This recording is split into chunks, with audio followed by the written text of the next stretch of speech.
All right, today we're going to be looking at a material to texture workflow.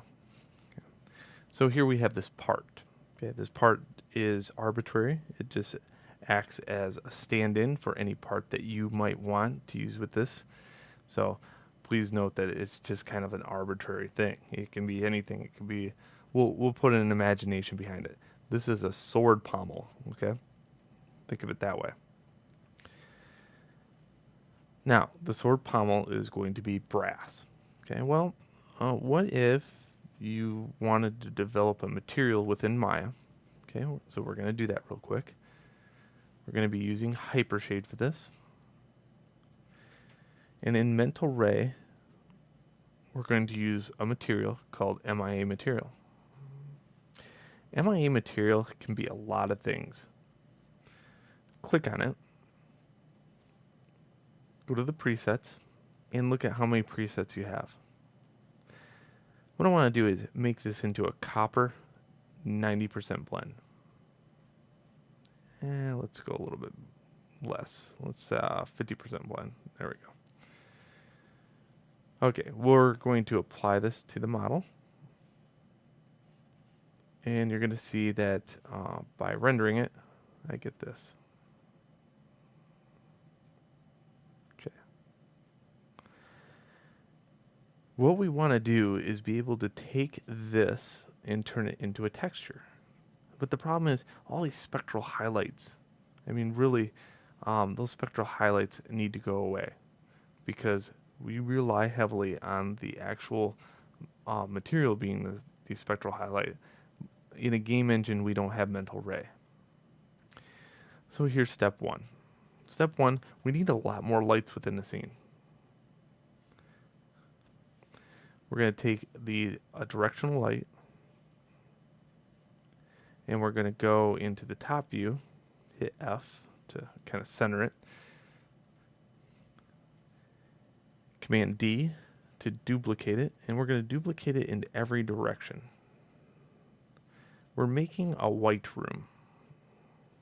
Okay. Pure white light, pure saturated light. In the front, I'm going to duplicate it so it points up, and duplicate it and point it down. Okay, so this is what we have. Oop, looks like I missed one.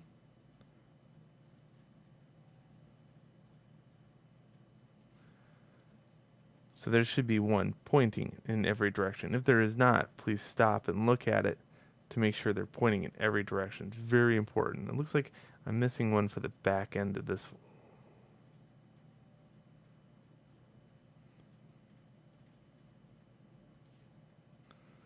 There we go. Now they're pointing in every direction.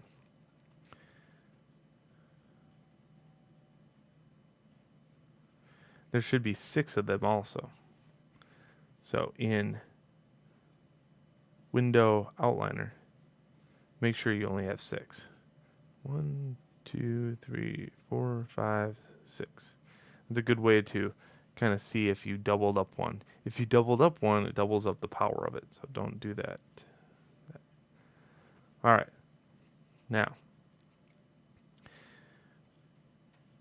we have one more problem. We need a sphere because we do not want any reflectivity to appear within the actual piece. The sphere will prevent that. So we need a really giant sphere, and we need a certain kind of material to be on the sphere. So we're going to make a new Maya material called Lambert. And this Lambert is going to be called AMB, AMB. It stands for ambience. We're going to take the ambient color and rank it up a little bit.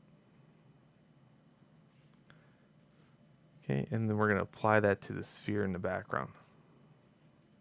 Make sure it has that material.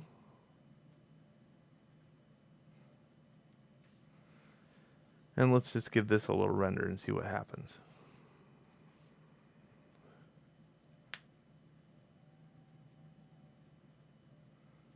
All right, a white room. And you can see that it's just pure saturated light. Good stuff. Now it looks kind of odd because what happens is here in my render settings, let's look at my render settings, I have quality set to production, and then I have features, and mental rate is off right now. Okay, just because I went to production just a second ago. And now you can kind of see it without using Final Gather. Final Gather does take forever, so that's pretty good. We're missing one step now. See how we have all these spectral highlights on it? Well, again, anytime that we use this workflow that I'm showing you, we have to eliminate spectral highlights. To do so, it's very easy with these MIA materials. We take reflectivity and we lower it down. I'm looking at this white dot. My job is to make that white dot a lot less. What I like to do is try to make it blurry, like this.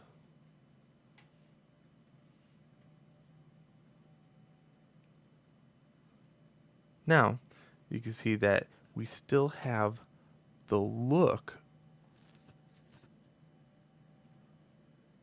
but we now have it blurred out. I want it blurred even more so though.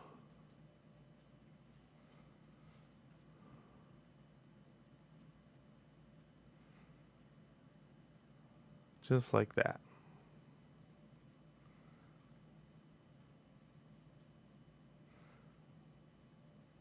Okay, now we got that brass. Another thing we want to do is take this ball, click on it, and go in here and say visible and reflections and visible and refractions off. This is located under render stats.